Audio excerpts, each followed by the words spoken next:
Hello and a very good day.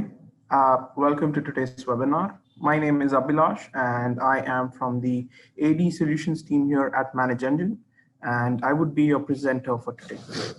Now, before we go ahead and jump in and see what's in store for us today, I would like to thank you all for joining in.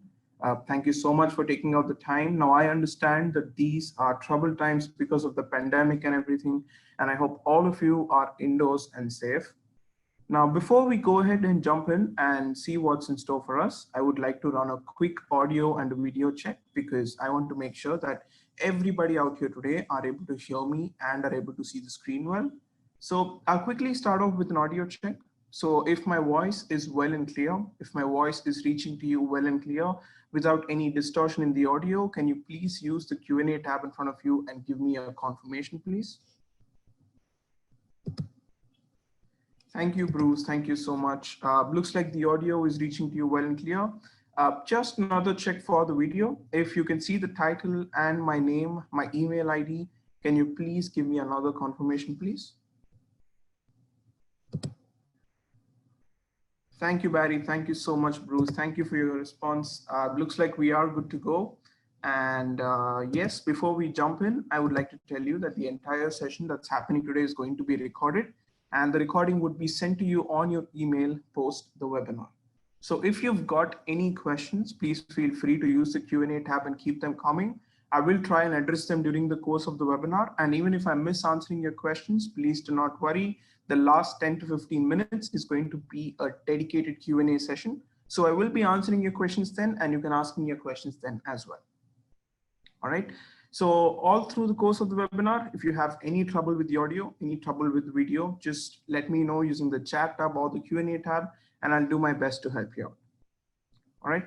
So yes, with all the housekeeping stuff out of the way, let's go ahead and jump in and see what's in store for us. The topic for today is implementing a least privileged model for hybrid Active Directory or hybrid AD security, right?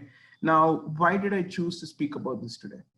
Why are we talking about least privileged access all over again? Right. Now, the whole reason I chose to speak about this topic today is to shed light on an important fact. The first thing is that the IT landscape of most organizations, such as yours, are slowly changing. Right? It's not just on-premises infrastructures, it's not just on-premises Active Directory anymore. Organizations such as yours are slowly adopting cloud services like Office 365 or Azure Active Directory or Amazon Web Services or any of Google's services. The list simply goes on. And whenever we speak about cybersecurity or IT security, we always think about networks and firewalls. Right? While strengthening your networks and firewalls is important to ensure IT security or the security of your organization's sensitive data, attackers or adversaries have demonstrated a constant ability to gain access to the workstations, right? So regardless of the security solutions that you may have, regardless of the security protocols that you may have put up, right? Attackers have always found a way into organizations. It might not be yours, but many celebrity organizations such as Twitter, right, have been breached irrespective of their security regulations or their network or their firewall security that they have implemented, right? Which brings me to my second point.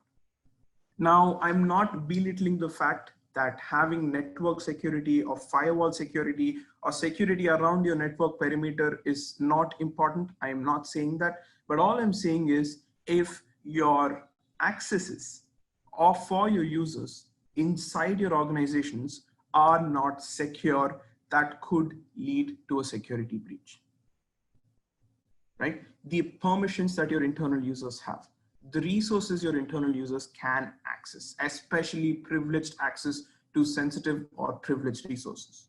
If your internal access controls are not strong, right, it is pretty easy for attackers to gain access to an account within your organization. As a matter of fact, malicious privileged access from an unknown host or from an unknown server was the most common privileged access anomaly behavior in 2020. So that's my point here. We will not be talking about network security or firewall security today, but more importantly, we will be focusing on strengthening the internal access controls that your employees have. Because a small misassigned permission, a small permission that was assigned to a user that potentially went away unnoticed can be discovered and can be leveraged by attackers. All right, so let's take a look at the agenda today. We'll take a look as to why your privileged users are a shield, are a barrier to your organization's sensitive data. We'll take a look at the privileged access lifecycle in IT, be it on-premises Active Directory, be it cloud environments, be it hybrid environments, meaning a mixture of on-premises and cloud. We'll take a look at the typical privileged access lifecycle, and we'll take a look at the weak points, the mistakes that we've been making so far, and we'll try to fix them. Right? So in the third part of today's webinar, we will not complicate this further. We will employ a simple 3-step strategy to strengthen privileged access, not just across your traditional on-premises environments, but across cloud environments as well, like Azure Active Directory or Office 365. Now, I said that privileged users act as a barrier or a shield to your data. Right? So what do I mean by this? So privileged users, right? Whenever I say privileged users, we often make the mistake of administrators. Right now, administrators are privileged users, but there are many kinds of privileged users in your organization. This is something you know as well, right? So your users could have access to sensitive files or folders. Your users could have direct global administrator access to cloud service or your cloud service administrators. Your users could be in charge of your security, your auditing, or your IT management tools, right? Something that allows you to create users, something that allows you to modify users, something that allows you to view the events that are audited in your IT infrastructure. And there could be users who are in charge for your user identities, right? Namely the authentication and the authorization as well, right? So when we break down privileged access, the first thing we need to understand is that privileged access is no more just administrative access, but any access that has sensitive, that can access sensitive data within your organization can be classified as privileged access, right? So privileged users are the first thing your attackers will try and target all the time, regardless of what access an attacker may have. If an endpoint is compromised, the next thing an attacker will try and do is to try and gain access to a privileged user account.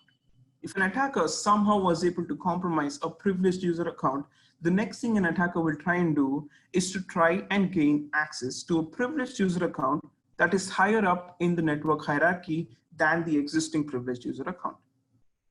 Right? So no matter the source of your attack, no matter the intrusion point, it could be an endpoint, it could be a direct attack on a domain controller or a critical server, attackers are on the lookout for your privileged users because your privileged users have direct, unrestricted access to your sensitive data, to your applications, to your resources, regardless of where they are located, on premises or cloud.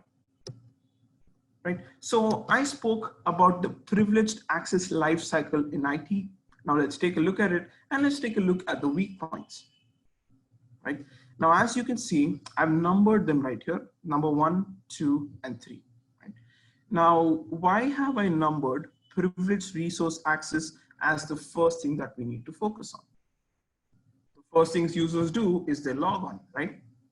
Now, the whole reason I spoke about privileged resource access as the first point is because an administrator or a helpdesk technician will have to onboard the privileged users, right? That is the initial access your privileged users have, something that an admin or something that a helpdesk technician gives them when he or she creates the account, right? In simple words, I'm talking about initial resource access or onboarding. Right? So when you onboard users, especially privileged users, there's a lot of work you need to do. For example, you need to set their attribute values. You need to set a password for them. You need to set their group membership. You need to set the machines they can access. And you also need to specify the cloud applications they could have access to or they must have access to depending on their job role.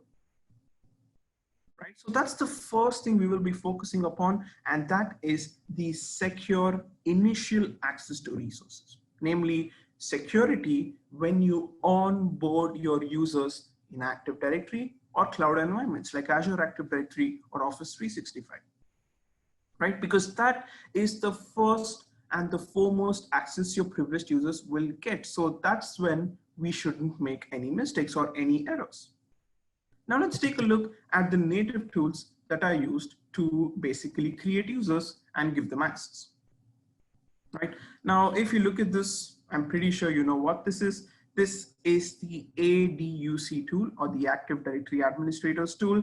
And this is how it simply works, right? So if I head into my VM right here and I open up my ADUC tool, I'm pretty sure you would have used this if you own Active Directory. So if I right click on it and if I hit new, and if I click user, this is how we create users. Right? This is when we give in a username. This is when we set a password for the user. And this is where users are created. Right? And once users are created, what do? We click on the user, properties, and then we set the attribute values for the users. Right? Namely, what are the resources your users can access? For example, group membership, like you can see right here. Right? You set the permissions on your user account, namely which account has access on this particular user. Now I could set Jen right here to have full control over Robbie, right? If I have to do that, that's something I would do right here. Right? I would also go ahead and set certain values. For example, if I wanted my user account to never change his or her password, I could set that value right here. I could set the account expiry time for my user. I could set the machines my user can log on to. I could set the logon hours for my user. Right? So I'm pretty sure you get the picture here. Once I create a user, I specify the properties for my user account. Right? Now this is a privileged user. Let's assume Robbie is a privileged user and I had to create another privileged user. So what do? Because we are pressed on time, we don't have time. So what do we generally do? We copy the user, right? And we just give in a new name. Let's call it Robbie1. And once we hit next, we give in a password. And once we are done doing that, we hit next and we hit finish. Right? This is how we replicate privileged users with an Active Directory whenever we need to create new privileged access, right? And the mistake that happens here is that there will be some attribute or some user property right here that Robbie1 was not supposed to have. For example, group membership. Right now, Robbie could be a member of the administrators group, but Robbie1 in this case shouldn't be a member of administrators group. But because we've duplicated the user, the admin membership or the admin privilege is automatically granted to Robbie1. Right now, if I have to bulk create users using the ADUC tool, there's no way I can do it. Right? I have to create users one by one, right click, create new users, or another thing I could do is simply copy an existing user and create just another user. And this tool that you see right here, the ADUC tool, will not let you create users across your cloud applications like Azure Active Directory or Office 365. Right, so there are a lot of problems when it comes to GUI tools, but the first and foremost problem is that they're extremely monotonous, repetitive, and mundane, which leads to human errors and process errors. For example, the duplication thing that I just spoke about, right? When we duplicate users, we may forget to set an attribute value, and that attribute value could lead to privilege access, thereby privilege escalation. Right? Now, another tool that most of us use is PowerShell or command prompt. Now, we generally use PowerShell. We will probably create a CSV file and we specify each and every attribute that a user will need to have, and we may create users or even bulk privileged access. right? This is another way your privileged users can be onboarded. But the problem with this again is similar to that of the GUI tool. It's repetitive, it's time consuming, and scripts are not ready-made, right? So let's say you need to create a script for sales users within your company. You will have your unique needs, right? And there is no way you can Google it and find a script that suits your organization specific needs. You will have to build it from scratch, right? And you'll have to specify each and every attribute value, as you can see right here. Now let's jump into Azure Active Directory or Office 365 and see how it's done, right? So let's say Office 365, this is how I create my users. If I had to create users, or if I had to create bulk users, I'll have to create a CSV file with all the headers, as you can see right here, and then I import the CSV file into the tool to create bulk users, right?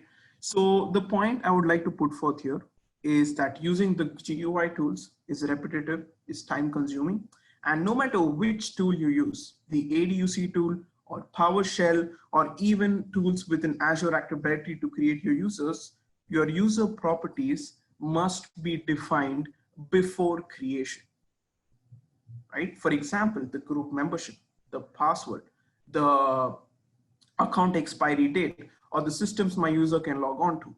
Details such as that must be predefined, right? So when I create a user called Rob, I'll have to define those details along with Rob, and only then can I upload the user, right? This process leads to a lot of human errors, a lot of process mistakes, because like I said, a simple attribute value that a user should not have can be assigned to a user, which can lead to privilege escalation, right? So this is where we can help.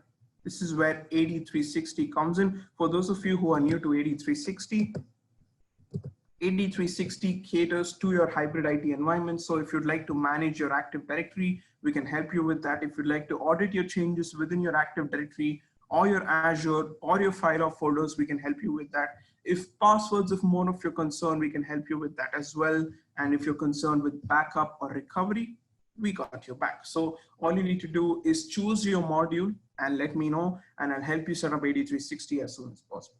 Right now, to get into the matter at hand, let's take a look at how AD360 can create users. So if I head into AD Manager Plus right here and head into management, so I'm going to quickly log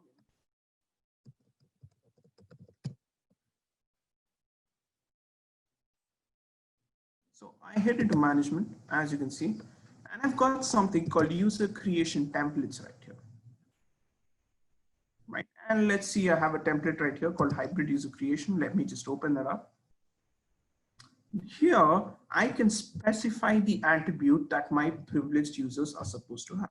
For example, if I have to create managers, whenever users are promoted to another role, right? Whenever users are granted promotions, I have to create a manager user, right? So I can have a template right here with just the attributes that are required. So I could just call this manager template.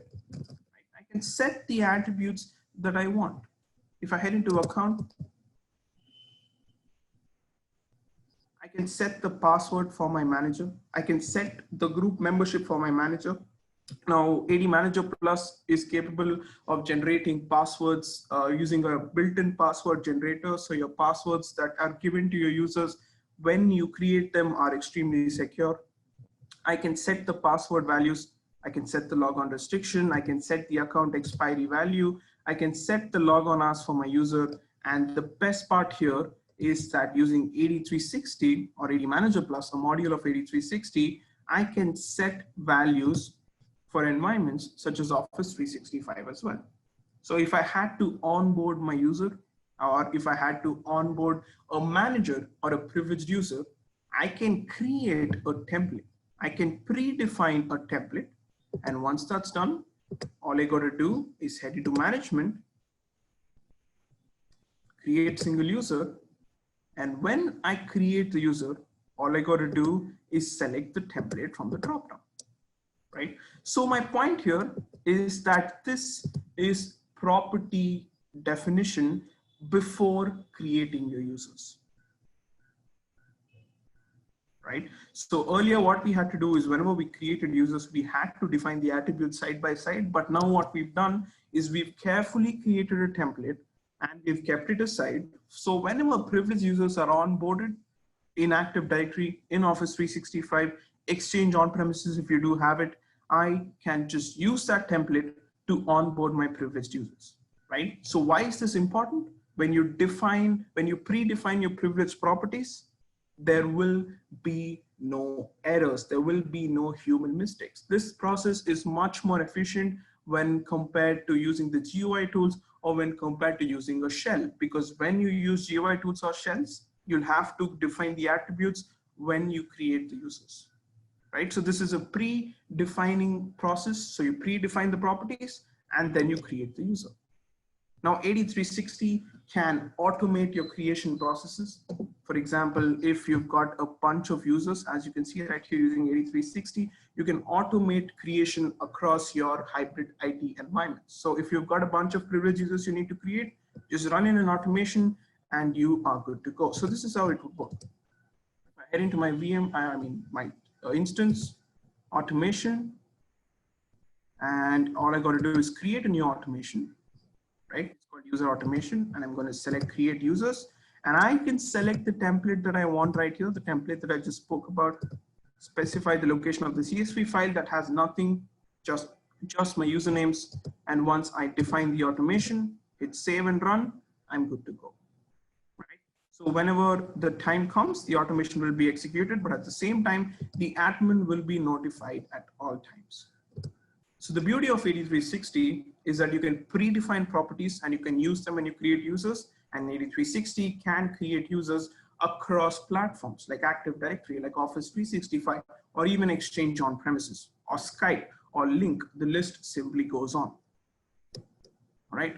So another feature of 8360, or another important thing that you need to consider when it comes to privileged access management, is the deboarding of users. So onboarding is secure because we're predefining them and we're using the predefined templates, but offboarding is also very important. That's something you need to consider as well. And 8360 can help you with that as well. So if I head into AD Manager Plus right here, head into my admin tab, you see something called the delete and disable policy. Now these policies, when defined, right, can be used to purge your users securely. So there will be no inactive user account. There will be no mailbox that is active, but the user is sadly no more in the organization, right? So you can set up delete and disable policies that you can potentially use whenever you delete or disable your users using 8360. All right, so that's something that had to be considered as well. So that basically ends our first step. Secure onboarding and secure offboarding of users using predefined templates, because that will help you onboard users safely without any human errors and without any process mistakes, and also ungranting access or purging users when they are done, when they are no more in the organization. Now, users must be purged securely, and 8360 can help you with that as well. So like I said, that was the first part of my privileged access lifecycle, and that's onboarding and offboarding, secure onboarding, secure offboarding. The next thing we're going to look into is your user logons, right? So authorization is important, and we've secured initial authorization with 8360, but another important thing that we need to consider is authentication, right? So our users are onboarded securely, that's well and good. We also need to double check when users authenticate themselves or when users log on to access resources. Now, these resources could be on premises. These resources could be in applications like Azure, Office 365. These resources could be in any cloud application that you may use, right? So authentication is something that has to be secure, but the native authentication policies are all not that good. For example, this is Active Directory's password policy. I'm pretty sure you would have seen this. If I open up my group policies and head all the way into computer configuration, Windows settings, security settings, account policies, I've got something called password policies right here. And this is where I would create my password policy rules that are used to manage the password strength within my organization. This is what Active Directory uses. And the problem with the native policies is that they are too weak. Now, why do I say that? The first reason I say that is because the Active Directory's password policy, right? The on-premises Active Directory's password policy, they are too old. They have been around from Windows 2000. That's more than 14 years, more than 15 years of using the same old 6 rules to define passwords and to manage password strength. These 6 settings that you see right here, they haven't undergone a single change in the last 15 to 16 years.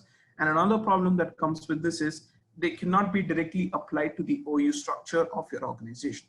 So for example, if you use Active Directory, let me quickly show you. These are all my OUs, right? So I cannot create a password policy that applies to my OUs. For example, if I wanted a separate password policy for my design users, and I wanted a separate password policy for my administrators, I cannot do so because Active Directory's password policy applies as a whole to all your users and you can't create granular password policies. Now you may come up with a point saying there is something called fine-grained password policies or password settings object that can be used with an Active Directory. But the problem with that again is that it still uses these 6 settings, and these 6 settings that you see are a decade old. Now I can go on and on about the problems with Active Directory's password policy, but the truth is it hasn't been updated in such a long time that attackers have found a way around it. Now let me show you a simple example right here.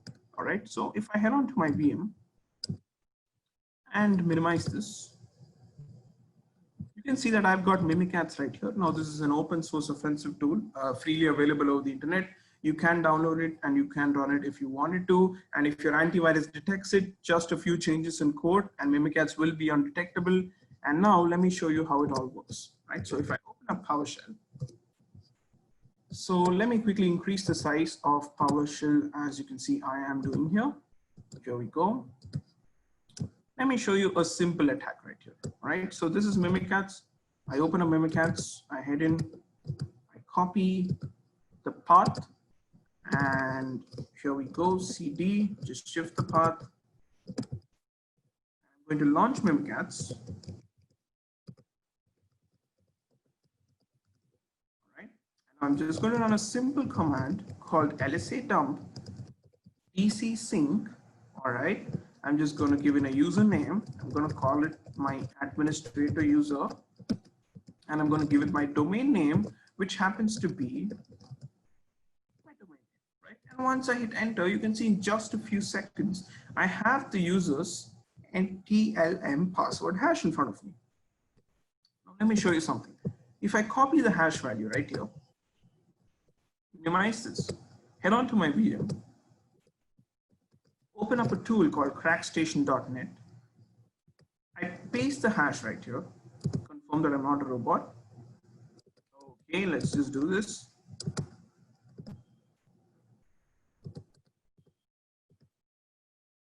And once I hit crack hashes, here we go. We've got a user's password right in front of us, and we were able to get the hash of the user. Right? Now, the whole reason I performed this attack right now is to just show you, is to just point to a simple fact that the Active Directory's password policy is weak. It allows users to get away with weak passwords. And once a user is able to obtain the hashes, as you can see I've done right here, it's pretty straightforward to crack the password and get the plain text password with an Active Directory. Right, it's just a simple attack, but there are many more combinations, many more attack patterns that can be used to break the Active Directory's password policy. A look into Azure Active Directory's password policy. Right, so organizations that typically run Azure or Office 365 alongside Active Directory use pass the hash synchronization or pass-through authentication. Pass the hash synchronization is basically the on-prem hashes, the hashes that we just cracked are synced to the cloud. So it's pretty straightforward. If I was able to crack an on-premises user's password hash, I got access to the cloud as well. And another method that organizations use is pass-through authentication, where an Azure agent is installed in Active Directory, right? And now I don't want to get into the details of this, but I'll just leave you by saying if the Azure agent is installed in Active Directory, an attacker can gain access to the Azure agent, and the attacker can potentially read passwords whenever a user logs on to Azure Active Directory, right? So the Azure Active Directory method of creating and using passwords is also not so secure, because as you can see right here, and at the core of it, the Azure Active Directory algorithm is pretty flawed. Now, the reason I say this is because of this, right? So the Azure AD algorithm is based on points. Right? So whenever there is a banned password or a weak password used, it costs a point. So in this case, contoso blank are typically used passwords, are weak passwords, so that costs 2 points. And 1 and 2 are unique characters, right? These are characters that are not used in passwords, so that costs 2 points, right? So if the total is equal to 5 or more than 5, your password is accepted. But if the total is less than 5, your password is rejected. Right now, let me show you how easy it is to bypass Azure AD's password control measures or password policies. I take the same old password and I just add an exclamation mark. So what do I get there? 2 points for 2 weak passwords, 3 points for 3 unique characters, password accepted. Right? And the algorithm that you see right here for Azure is subject to change anytime. So the password rules that you're probably trusting right now can be subject to change in the future anytime whenever Microsoft wishes. Right? So password policy changes is something really sensitive, but apparently Microsoft wishes to change them whenever they deem it fit, whenever they want to. All right.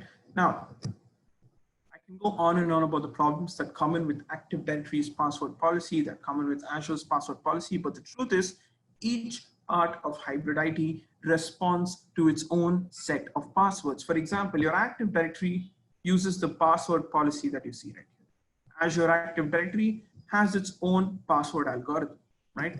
Your custom applications like Salesforce or Zendesk or Dropbox or any other application uses their own custom password policy. So there are multiple policies that admins have to deal with. There are multiple password rules that users have to adhere to, and this leads to confusion. So how do we secure user authentication in hybrid environments? How do we do that?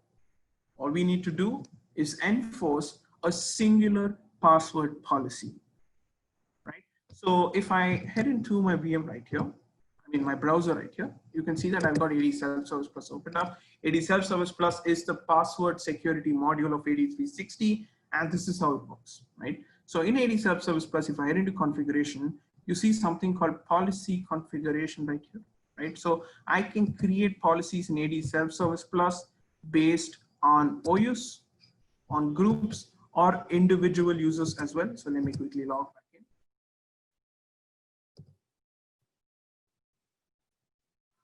Right, so configuration, policy configuration, I can create a policy that will affect your users based on OUs, groups, and individual users.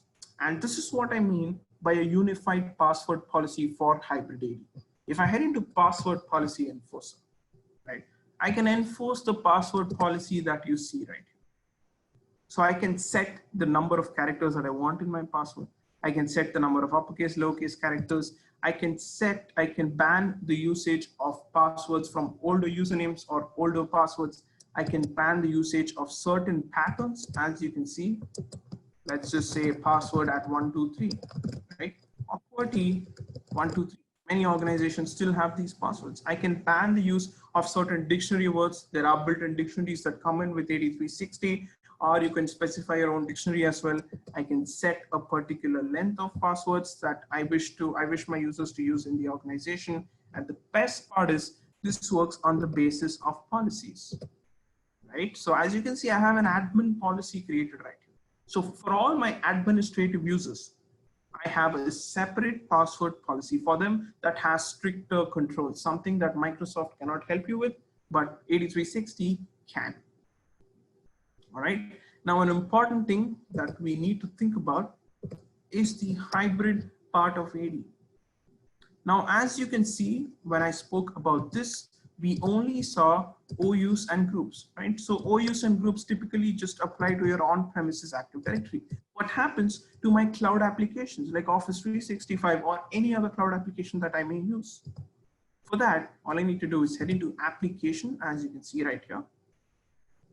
And here under applications, I'm just going to select single sign-on, and you can see there are close to 107 applications for which this password policy can be enforced. Right? For example, if I want to enforce a custom password policy for my Google Suite users or for my Office 365 users, I can do that. So this is how it would work. Let me quickly show you a simple video right here. So if a user, as you can see, the user is logged on to his domain joint system, and the user is visiting Office 365, right? So AD Self-Service Plus automatically authenticates the user and authorizes the user's access to Office 365, right? So what I'm trying to say here is that your users needn't enter a password when they log on to cloud applications. All your users need to do is enter the password once when they log on to Active Directory, and that's all they need to do. Access to other cloud applications like Office 365 or Azure Active Directory is automatically managed by AD 360 because we've got single sign-on implemented. Right? Pretty straightforward, and that's how AD 360 can potentially help you. And yes, now another important thing that we need to consider when it comes to authentication is multi-factor authentication. Now, granted that we've enforced a stronger password policy and we've ensured that users can only have to adhere to the password policy that we've configured in AD 360. Right? No matter which application your user is logging on to, that particular password policy has to be adhered to. But something important is another authentication method or multi-factor authentication. So AD 360 can help you with that as well. If I head into configuration, you've got something called multi-factor authentication, as you can see right here. And you can set two-factor authentication for your users, right? So let me break this down for you. There are 15 multi-factor authentication methods right here, 15 to 14 methods. All you got to do is simply select, and you can choose the policy. Again, the policy applies based on OUs or your individual users. All you got to do is choose the policy, apply the two-factor authentication method, and you're good to go. And in a nutshell, this is how it's going to work, right? So a user logs on to a domain. This password is governed by the AD Self-Service Plus's password policy. Once the logon is done, the two-factor authentication method kicks in when the user receives a verification request on his or her smartphone, and when the user only accepts the request, will he or she be allowed to log on to the domain? And that's all your users need to do.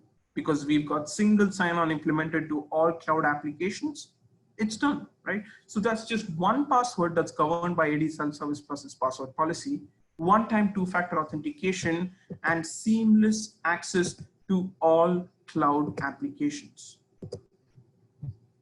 right? Now, mind you that you can create password policies based on your privileged users, based on your administrative users, based on your sensitive users. You can create separate password policies. You can set separate multi-factor authentication methods, and that's all you need to do. So this is what we've done so far, right? We have basically, sorry for this. So we have basically secured the initial access your users have by securing onboarding and offboarding with the templates and with delete disable policies. And number two, we've secured authentication to resources. So whenever your user logs on, right, you can now be sure that it is indeed the legitimate user who is logging on and not an attacker from the user's account. Because granting resource access is still first step. You need to ensure that only valid users are logging on to your domain, and AD 360 can help you with that. All right. Now, the next thing we have to look into is the existing privileged access. Now, granted that we've got templates we've secured user access onboarding, we've secured user offboarding, we've secured authentication for all our privileged users with stronger password policies. But something that has to be considered is your users with existing privileges, right? So all the initial templates and the authentication will apply to your users who are logging on from here onwards. What happens to your users who already have existing privileges on your domain? How do you fix them? Not to worry, AD360 can help you with that as well. Right? But before I head into that, let's take a look at the typical methods that administrators use to manage user access, especially privileged user access. Now, as you can see, DS query is a famous command that most administrators use. So DS query is a famous command that most administrators use to find out the status of your users. For example, if I want to find out who and all are my sales users, I run the DS query command, as you can see right here. If I have to find out the users in the customer service department, I can do that using commands like get AD user. And there's something called the tsmod command that most of us often use to potentially change our users' attribute values. For example, if I had to change my users group membership or set password never expires for my user, I can use the particular command right here, the tsmod command, as you can see, right? But the problem with scripting is still the same old. You need to have command shell knowledge. You need to know how scripts work. You need to know how commands work. Number two is that custom scripts to either find information from Active Directory or to manage accesses or to change accesses within Active Directory cannot be readily found over the internet. So that's something you have to construct by yourself. Third problem is that scripts may introduce unwarranted changes. What do I mean by that?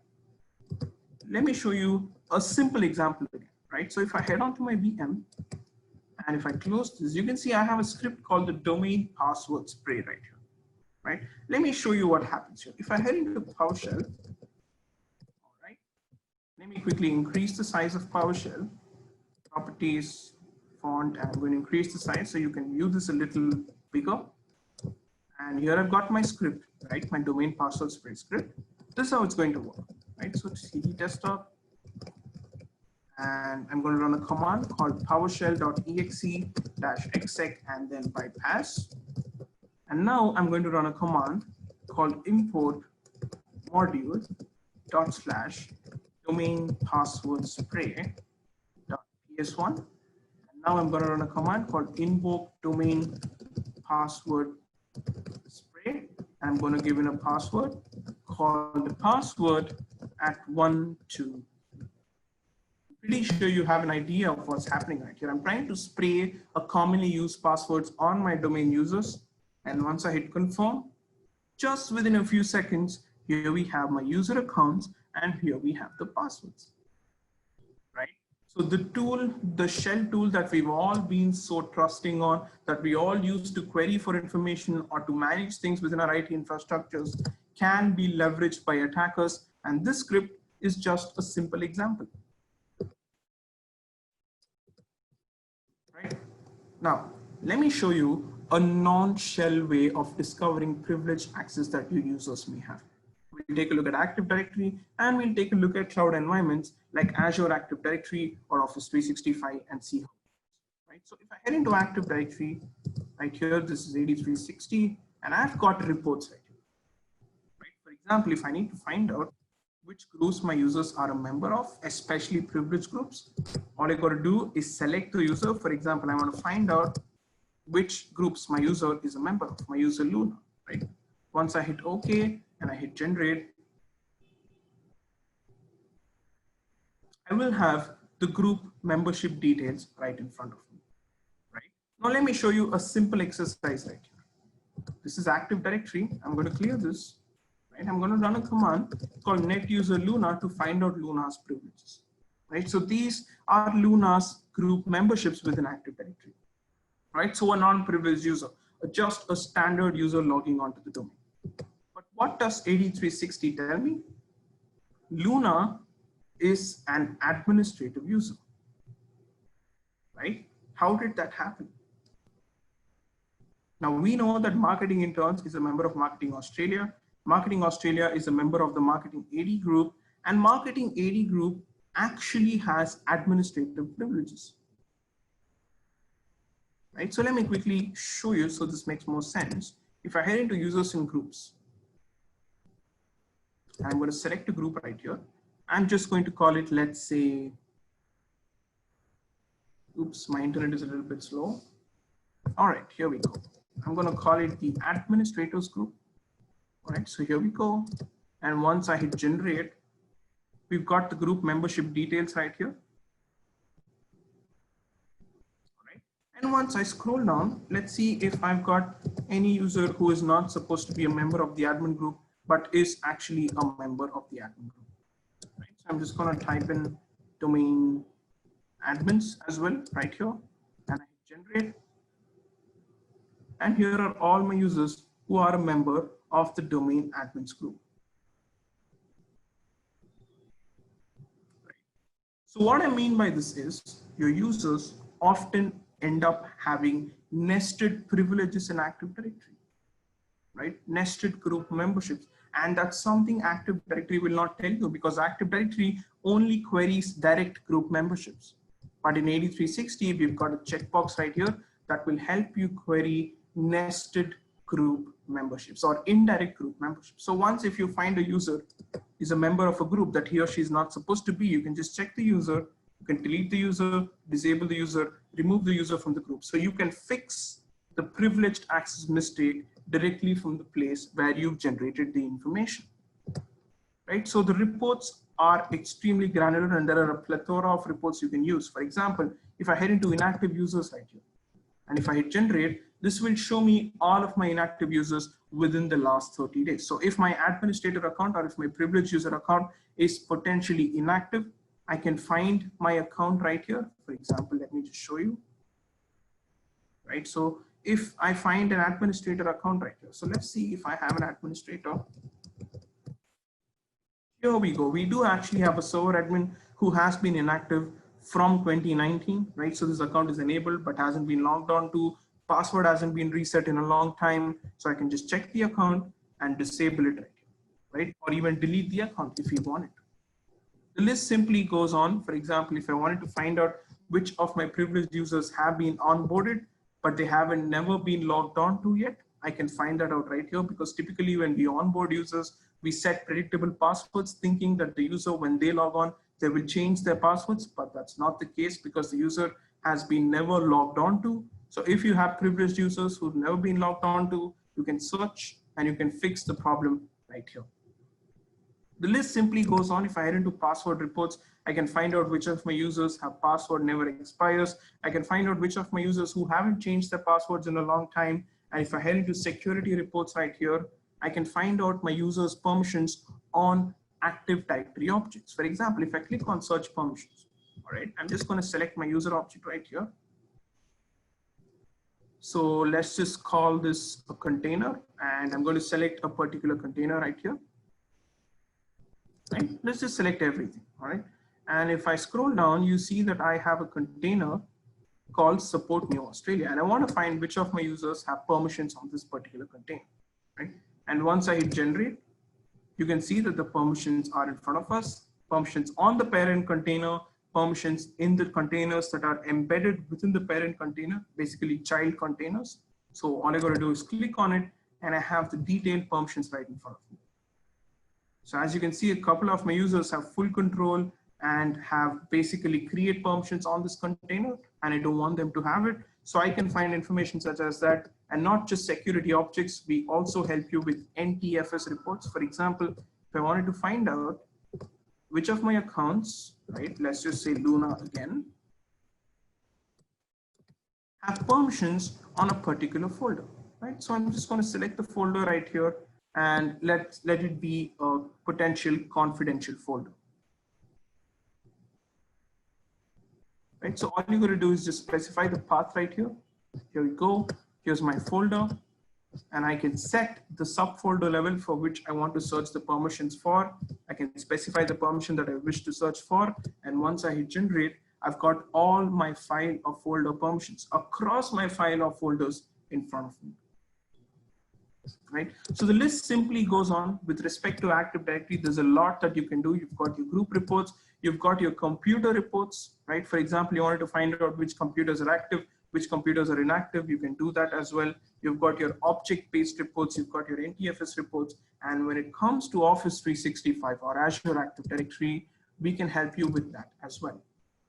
Right? There's a lot of information that you can query and find out about Azure Active Directory. For example, if I head into user reports, right, I can find out which of my users have never expiring passwords, which of my users have multi-factor authentication disabled, which of my users are owners of registered devices. I can find out details about group memberships within Azure Active Directory, especially security or administrative group memberships. I can find out the license details that my users have. So if my users have a privileged license, that's something that I would like to look into, and these reports help you to do that. And if I head into security reports right here, you can find out admin roles that your users have, either in Azure Active Directory, either Exchange Online or Office 365, and you can find out your mailbox owner changes. So if there are permission changes on your mailbox, if someone has been delegated permissions on your mailbox, if the owner of a mailbox has been changed, you can find those reports as well. And if I scroll down right here, you've got something called recently granted consent to application. So if there is a third-party application that's been created and an administrator has granted consent, administrative consent to that third-party application, you can find out details of that here as well. If I jump into mailbox reports, there's a lot that you can do. Right? If I head into other Exchange reports right here, you can find out permissions on your public folders, on your shared mailboxes. The list simply goes on. So there's a lot you can do. Privileges are scattered everywhere, like I said, but with using 8360's reporting features, you can find out privileges across your Active Directory and across your Azure, Office 365, or any Azure connected applications, as you can see right here. Right? Now, does this end here? My answer to that question is no, right? So one way you can find out privileges is using these reports. One way you can fix the mistakes with the inbuilt management actions that come in with the reports, right? Another thing you can do is leverage the management tab in 8360. So under the management tab, you see something called file server management here. And let me click on modify NTFS permissions. Over here, I can manage permissions for all my files and folders across my organization.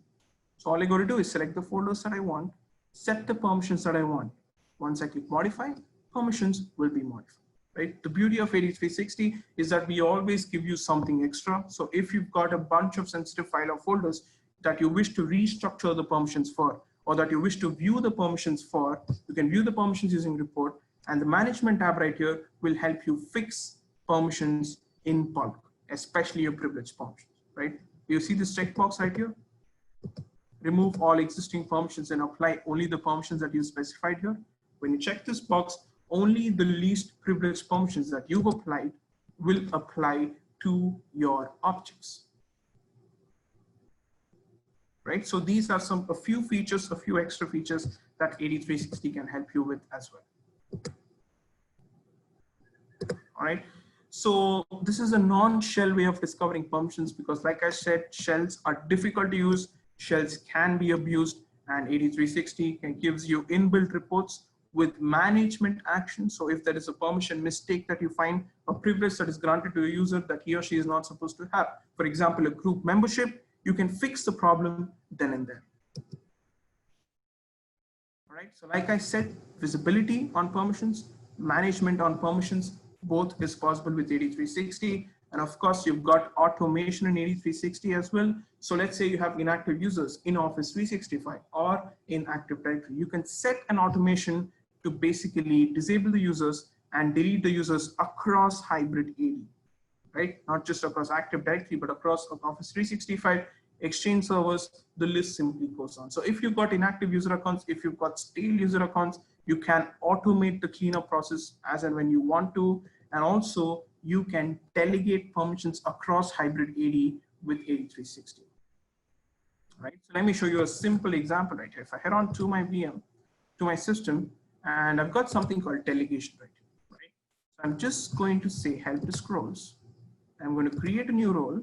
And let's say I want my user my potential user, to create other user accounts and to reset their passwords, right? So create other user accounts, reset passwords, and let's just say add to group as well.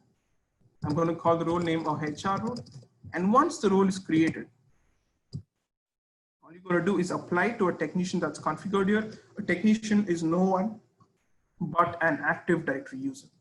Once you apply the role to the technician, that's all. Your technician can log into 8360 and perform delegated actions, actions that have been delegated to him or her by the administrator, and every activity performed by your technician will be recorded with the help of audit reports. And we've also got something called help list reports, as you can see right here, that will help you maintain a checklist of permissions that are delegated to your technician. So if you have a bunch of users that are delegated administrative permissions, like resetting passwords or changing group memberships or creating user accounts, all of those permissions will be gathered right here. Right? The best part about delegation is that it applies across your hybrid Active Directory as well. So if I wanted my user to also create user accounts, not just in Active Directory, but also in Office 365, I just check the box right here and I specify the permissions that I want my delegated user to have. And remember that everything is audited, all right? And the best part about this is all the permissions that you are delegating using 8360 happen only within 8360. So that's non-invasive delegation, all right? So there are no changes that are happening across native Active Directory, only via 8360. So your users' native privileges or native permissions, they are not being touched. Right? There's something else as well. We've got something called workflow within 8360. So let me quickly run that for you. If I head into workflow, and you can create a particular request. For example, whenever users are created, you can have a workflow, as you can see, I have right here. Right? So a requester requests an activity, a privileged activity, such as user creation, a reviewer reviews the activity, approver approves the activity, and only when the executor says yes, will the activity be performed. Right? So this is a multi-step check for all privileged activities within your hybrid Active Directory console. Now your workflow applies to Active Directory all right. So the difference between AD Manager Plus and Office 365 Manager Plus is that AD Manager Plus caters majorly to Active Directory and some amount of Office 365, and Office 365 Manager Plus specifically caters to Office 365 alone. So if you want to do in-depth Office 365 delegation, you can use Office 365 Manager Plus. And the beauty of it is all delegations happen within the tool and every delegated activity is recorded. All right. Another final important feature that I wanted to show you is the ability to set time-based permissions within 8360. If I need to create request right here within the workflow tab, right, you've got something called set folder permissions, right? So you can set folder permissions for your users based on a specific duration, let's say 30 minutes or let's say 1 hour. Right? So a requester requests a permission and the permission goes through multiple people, as you can see right here.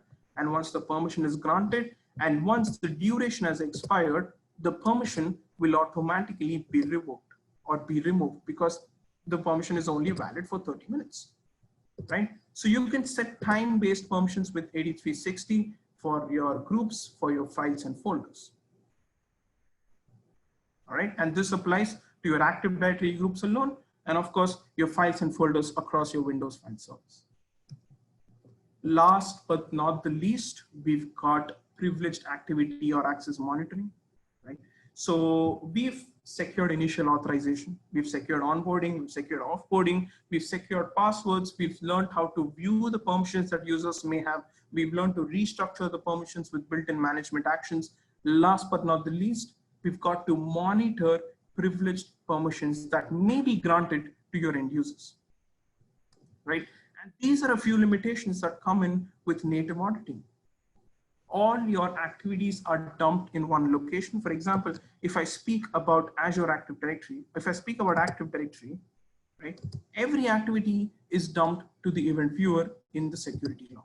The problem with this is these logs are not readily searchable. These logs are not filterable, and you cannot cannot find out any privileged activity that's happened within these logs easily, right? And you cannot generate custom alerts as well.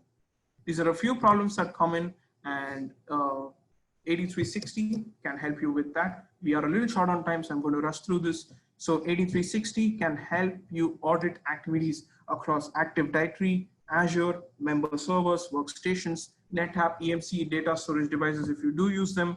And 8360 can help you alert on those activities, and not just that, also run mitigation actions. So let me quickly show you how 8360 can help. So here we go.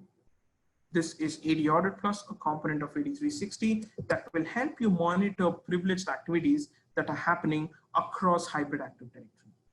For example, if a user is added to a sensitive security group, right, the report will be right here.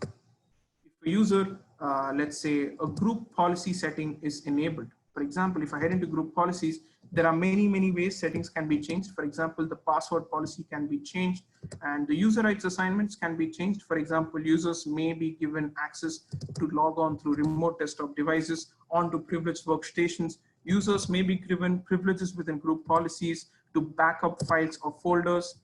Users may be given privileges to take ownership of file or folder objects. These are many ways group policies can be abused, and those changes will be recorded as well. Group policy settings changes will be recorded.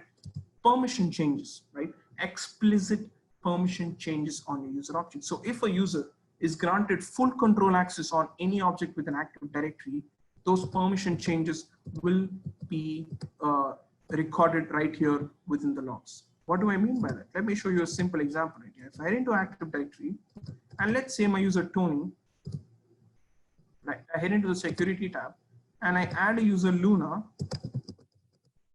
to have, let's say, full control on my object Tony, right? So this is an explicit permission assignment. That's something that has to be tracked, and 8360 can help you by tracking permissions across your users, groups, GPOs, your schema.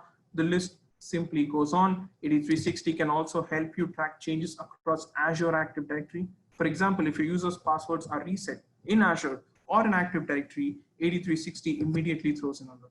If there is a logon failure in Azure or an Active Directory, 8360 throws an alert. If a user has been added as an owner to a device, it shows an alert. If a user, if an application has been granted administrative consent, right, meaning application is directly given admin privileges, 8360 records that. If a user is being granted a license, 8360 records that as well. If I head into file audit right here, all your sensitive file or folder changes, right, such as files created, modified, deleted, moved, permissions on a file or folders that were changed, or SACL or SACL settings on a file or folder, or a file or folder owner who's being changed. Changes such as that will be tracked across your multiple data storage devices like your Windows, NetApp, EMC, Synology NAS. The list simply goes on. We also audit your member servers. So if a USB device is plugged into your member server, we got your back. And another important feature here is PowerShell auditing. So if your users are running malicious scripts that we just ran today to perform many attacks, right, like the DC sync attack or the password spray attack, you can immediately detect those scripts when run by your users. And of course, everything that you see right here, every report is actionable. So all you got to do is head into configuration and create an alert profile and set up an alert that you need as well. Right now, alerts are extremely granular. You can set alerts based on business hours. For example, if a folder is being accessed outside business hours, you can set up an alert, right? For example, if there are more than 10 logon failures on a privileged account occurring within a minute, it could be a password attack attempt. You can set up an alert for that as well. Alerts are completely filterable. So all you got to do is simply click filter, add a filter where you can select the group that you want, the user account that you want, and you can notify your admin via email, via SMS, and you can also execute scripts. Now, these are remedial scripts. Let me tell you a simple example right here, right? If a user is trying to log on to a privileged workstation, right, an administrative workstation, 8360 can capture that for you, show it to you in a form of a report, alert you via an email and SMS, and execute a script to disable that user's account or terminate that user's session, right? Thereby a mitigation action, right? the most recent features that we have right here is user behavior analytics. So if there is something abnormal, something outside of ordinary that's happening within your organization, for example, if a user logs on to a host for the first time and the host happens to be privileged, 8360 will throw an alert by you, because 8360 studies the behavioral patterns of your users. And if there is something malicious, something out of the ordinary that happens, 8360 will set up an alert for that as well, right? If there are a large number of user management activities like users being modified or users being deleted, 8360 will throw an alert for that. If there are a number of files being modified, being moved, being deleted, if anything is outside of the ordinary, 8360 will capture that and give you an alert no matter where you are, and also run a potential mitigation action to fix any problem that may occur when you are away. Right? Now, here's an important thing that I wanted to talk about. Do you remember the attack that we just performed at the start to get the user's password hash, the DC sync attack using Mimikatz? Let me tell you how the attack happened. If I head on to my DC right here, do you see this? This is my domain node. I right click on it. I hit properties. We've got something called the security tab right here. Okay. And if I scroll down, you will see that I must have my user here, my user called Luna, right? And my user Luna has these privileges, right? Replicating directory changes, replicating directory changes all, and replicating directory changes in filtered set. And not just my user Luna, but my user Ross also has those privileges, as you can see right here, replicating directory changes and replicating directory changes all. Now, what do these privileges do? These privileges enable your users to fetch changes that have happened within Active Directory. For example, password hashes. These privileges are used by domain controllers to update each other of the changes that are happening. But in this case, these privileges were abused by the user to fetch password hashes, right? So this is why auditing is important, because a simple misassigned permission can lead to a security breach, and 8360 can help you with that as well. So if I head into AD Audit Plus, scroll down, we've got something called domain level permission changes.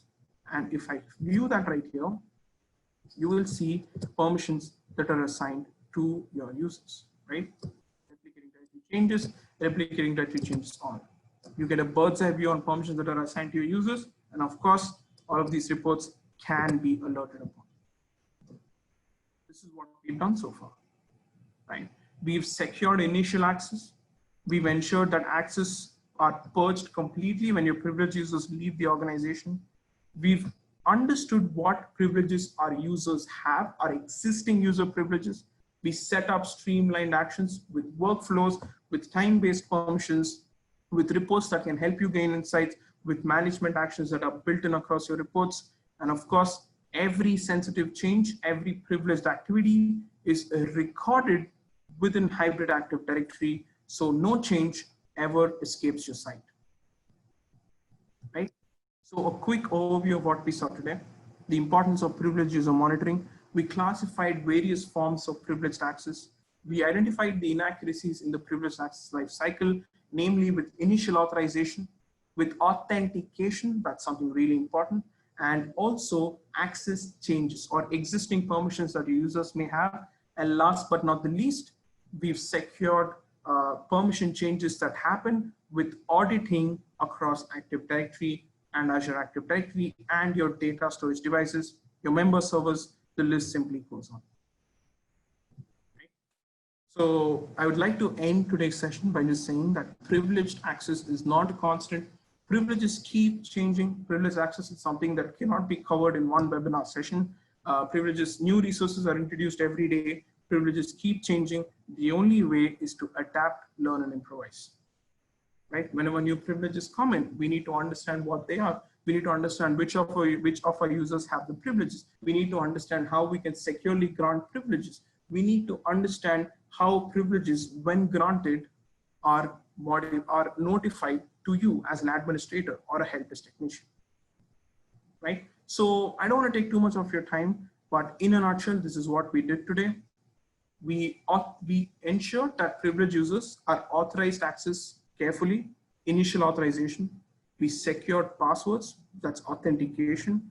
The third important thing we did was we understood privileges that our existing users may have, and we fixed any vulnerabilities. And the fourth thing that we did was we audited privileged access grants and activities performed by your privileged users across hybrid Active Directory, right? Now, before I end today's session, just a few questions. You will find a question flash across your screen, just 2 questions, and I would love to hear your thoughts on it. This is just for an internal team. It's going to take a few seconds, and I promise I will be out of your head. So yes, guys, thank you so much for your responses. I hope you found this session informative. If you've got any questions, please feel free to drop an email to me anytime at rb@manageengine.com, and I will be more than happy to help you out. But until then, I hope you have a nice day today, and I hope you're staying home, and I hope you're safe, and I hope to see you again. Thank you so much. Have a nice day.